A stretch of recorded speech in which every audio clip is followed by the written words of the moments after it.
dalam hati ini mulai. Amin. Selesai. Siap.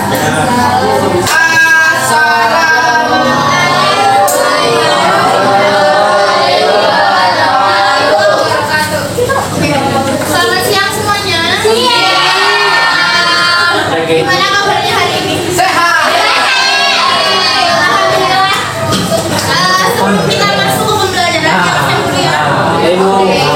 Alvino. Ada Rebo. Alia. Anissa Suci. Baik, harusnya kita nggak ngomong. Karin. Hadir. Christian. Kira. Elisel. Defense.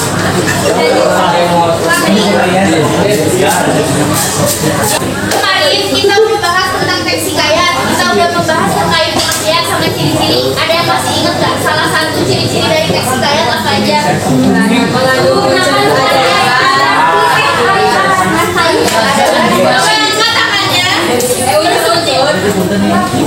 Ciri-ciri. Kan kemarin kita baru pengertian sama ciri-ciri aja.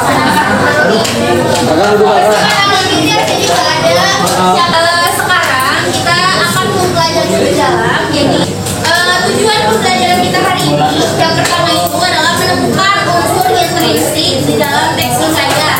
Lalu kemudian menemukan juga unsur eksplisit yang terdapat di dalam teks hikayat. Setelah itu kita harus menghubungkan nilai-nilai yang terdapat di dalam teks hikayat dengan kehidupan kita sehari-hari. Nah, unsur intrinsik dari teks hikayat ini ada beberapa. Jadi unsur intrinsik ini adalah unsur-unsur yang terdapat di dalam teksnya. Yang pertama di sini ada tema. Tema itu ide dasar yang melandasi seluruh cerita. Jadi ibaratnya ya kalau pohon ada akarnya. Nah, tema itu akar dari ceritanya. Lalu yang selanjutnya di sini ada tokoh dan watak. Untuk tokoh sendiri adalah orang yang berpelaku di dalam cerita teks hikayat tersebut. Lalu wataknya itu adalah watak si orang itu. Lalu yang selanjutnya di sini ada penokohan. Nah, untuk penokohan itu biasanya penggambaran suatu watak gitu. Jadi ada yang digambarkan secara analitik, ada yang digambarkan secara dramatik. Kalau misalkan digambarkan secara analitik itu biasanya digambarkan secara langsung gitu. Si miskin dan si kaya. Nah, itu kan udah jelas dia tuh miskin, dia tuh kaya. Tapi kalau misalkan digambarkan secara dramatik itu biasanya digambarkannya melalui reaksi atau perilaku dia di dalam cerita tersebut. Paham nggak? Nah, untuk yang selanjutnya di sini ada alur. Alur itu adalah urutan peristiwa yang ada hubungannya antara sebab dan akibat. Nah, untuk alur biasanya terbagi ke dalam 3 macam. Yang pertama ada alur maju, biasanya dari awal sampai akhir. Lalu kemudian alur mundur, flashback. Nah, ya biasanya sifatnya flashback kalau yang mundur. Ada juga yang namanya alur campuran antara maju dan mundur. Untuk latar di sini meliputi keterangan waktu, tempat, suasana. Waktu, misalkan waktunya kapan? Pagi hari, sore hari, siang hari. Kalau misalkan tempatnya di mana gitu. Kalau suasana, apakah di dalam cerita tersebut suasananya menyenangkan, menyedihkan atau mencekam? Lalu kemudian di sini ada sudut pandang. Nah, untuk sudut pandang itu sendiri biasanya terdapat sudut pandang orang pertama, kedua, dan ketiga. Tapi kalau untuk teks hikayat ini karena kan tidak ada pengarangnya ya, jadi anonim. Sudut pandangnya itu biasanya menggunakan sudut pandang maha tahu. Lalu yang selanjutnya di sini ada amanat. Nah, untuk amanat itu pesan moral yang ingin disampaikan kepada para pembacanya. Sampai sini ada yang boleh nanya enggak? Atau dapat inti terkait unsur itu? Selanjutnya kita masuk ke struktur umum hikayat. Seperti biasa ya, teks itu pasti awalnya dengan orientasi. Nah, di struktur awalnya jadi ada orientasi. Orientasi itu apa sih? Orientasi itu bagian awal yang mana di dalam bagian itu memperkenalkan latar belakang cerita, tokoh-tokoh, lalu kemudian setting waktu dan tempat. Lanjut yang selanjutnya di sini struktur itu ada komplikasi. Nah,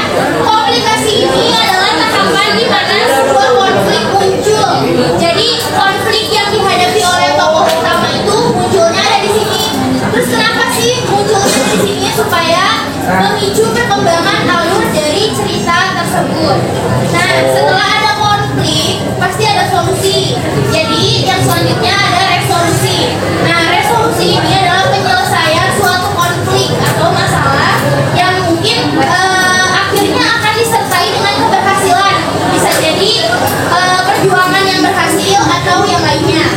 Setelah konflik ada yang namanya koda. Koda ini bagian penutup dari teks hikayat, yang mana di dalamnya itu terdapat pesan moral atau keamanan. Tapi di dalam kodenya tidak selalu dijelaskan secara jelas. Dari struktur ini ada yang bertanya nggak? Lanjut ya semuanya ya. Sekarang kita masuk ke nilai-nilai yang terdapat di dalam teks hikayat. Nah, untuk nilai-nilai ini ada 5. Yang pertama itu nilai moral. Biasanya mengajarkan tentang perilaku baik dan buruk dari tokoh-tokoh tersebut. Lalu kemudian konsekuensinya seperti apa. Lalu yang selanjutnya ada nilai-nilai sosial. Nah, nilai-nilai sosial ini biasanya menggambarkan interaksi dan norma di dalam masyarakat. Dan yang selanjutnya ada nilai reality. Biasanya menyampaikan tentang ajaran spiritual ya, tentang keagamaan. Dan yang keempat ada nilai budaya. Nah, nilai budaya ini biasanya dijelaskan tentang adat istiadat atau kebiasaan masyarakat di zaman tersebut, pada teks hikayat tersebut gitu, pada zaman itu. Lalu yang kelima ada nilai pendidikan. Nah, untuk nilai pendidikan ini adalah nilai-nilai yang memberikan inspirasi untuk mencari ilmu pengetahuan. Sekarang tugas kalian bergabung dengan kelompoknya masing-masing, terus setiap ketua kelompoknya ke depan untuk ambil LKPD. Nah, di situ ada teks hikayatnya ya. Hikayatnya berjudul apa? Coba di Sri Rama mencari Sita Dewi. Itu teks hikayatnya. Setelahnya ada LKPD. Jadi kalian pertama baca dulu semua.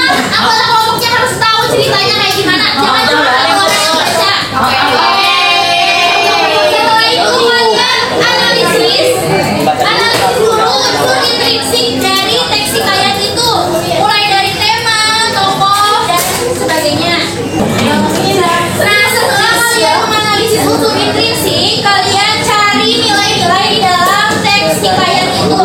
Misalnya ya, di dalam teks hikayat itu kita nemuin nilai keagamaan. Misalnya diceritain di dalam teks hikayat itu, si tokoh utama ini berdoa kepada Tuhannya memohon sesuatu. Ditulis di sini sama kalian sesuai dengan yang ada di dalam ceritanya. Nah, relevansi dengan kehidupan kita sehari-hari, kita harus seperti apa sih?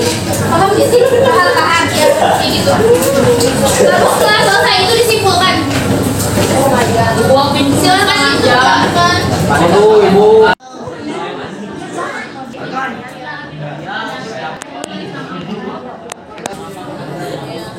Berarti sekarang kita presentasi, kita mulai dari kelompok 1 ya. Kelompok 1 mempresentasikan hasil analisis yang Assalamualaikum warahmatullahi wabarakatuh. Waalaikumsalam warahmatullahi wabarakatuh. Selamat pagi semuanya. Pagi.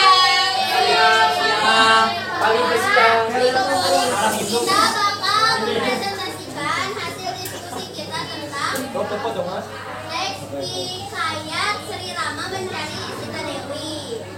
Hasil analisisnya panjang menyerah, kesetiaan dan kejuangan kita. Lalu ada tokoh dan pemohonan. Ada Sita Dewi. Yang kedua ada Sri Rama. Sri Rama itu tokohnya pantang menyerah, penokohannya, wataknya. Yang kedua itu ada Jentayu, wataknya pemberani. Dan yang keempat ada Pengawal, yang wataknya pantang. Alur dari cerita yang berjudul Hikayat Sri Rama Mencari Sita Dewi, yaitu maju karena menceritakan perjalanan Sri Rama untuk mencari istrinya. Lalu ada latarnya. Yang pertama ada latar tempat, yaitu di hutan dan di danau. Lalu yang kedua ada latar suasana. Latarnya yaitu kesedihan karena kehilangan Sinta Dewi.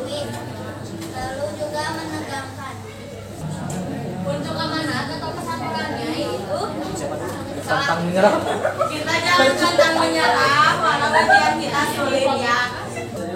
Nilai agama dari contoh teks hikayatnya yaitu Sri Rama berdoa pada Dewata agar burung itu tidak dapat membunuh istrinya. Sedangkan kalau dalam kehidupan nyata atau kehidupan sekarang yaitu senantiasa berdoa pada Sang Pencipta bagaimanapun keadaannya. Lalu ada contohnya itu burung jantan menyindir Rama karena tidak becus jaga istrinya. Lalu di kehidupan sekarang itu terkadang orang tidak bisa menjaga lisannya. Lalu yang kedua kita saling membantu apabila kesulitan. Nilai sosialnya yaitu Sri Rama bertanya kepada Bangau tersebut apakah ia memilikinya. Lalu di kehidupan sekarang itu kita bisa bertanya kepada orang lain ketika kita sedang kesulitan.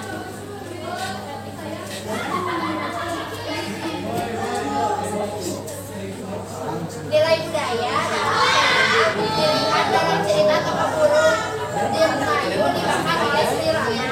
Dalam kehidupan dalam agama Hindu, proses pemakaman dilakukan dengan cara dibawa Allah Maha. Nilai edukasi, kalau dalam cerita Sri Rama berjuang mencari istrinya. Kalau dalam kehidupan sehari-hari kita bisa memperjuangkan keinginan kita. Ya, kesimpulannya dari cerita yang sudah analisis, kita harus menjadi orang yang tidak mau berpikir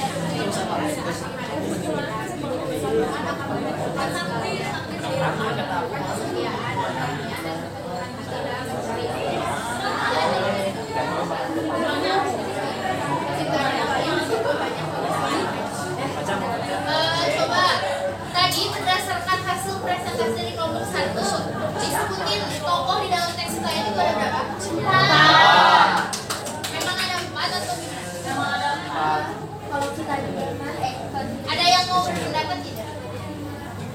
Atau kalian juga sama kelompok lain cuma dapat 4 dari jumlah total?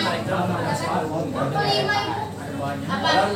Sri Dewi, Sri Rama, Bangau, Gentayu, Rawa. Ada yang 5, berarti 5. Ada yang lebih? 6. Ada lagi nggak? Oke, berarti beda-beda ya. Terus tadi berdasarkan hasil presentasi di kelompok 1, alurnya kata mereka apa? Katanya alur apa yang dipakai? Maju. Ada yang berpendapat lain? Tidak. Tidak maju. Tidak turun. Tidak lain? Maju mundur. Sekian dari kelompok kami. Mohon maaf bila ada kesalahan kata. Maafin kalau kita dari tadi ketawaan wae. Ya, sekian. Assalamualaikum warahmatullahi wabarakatuh. Waalaikumsalam warahmatullahi wabarakatuh. Ya, dari semua kelompok jawabannya berbagai macam, beda-beda. Mulai dari hasil analisis contohnya ada yang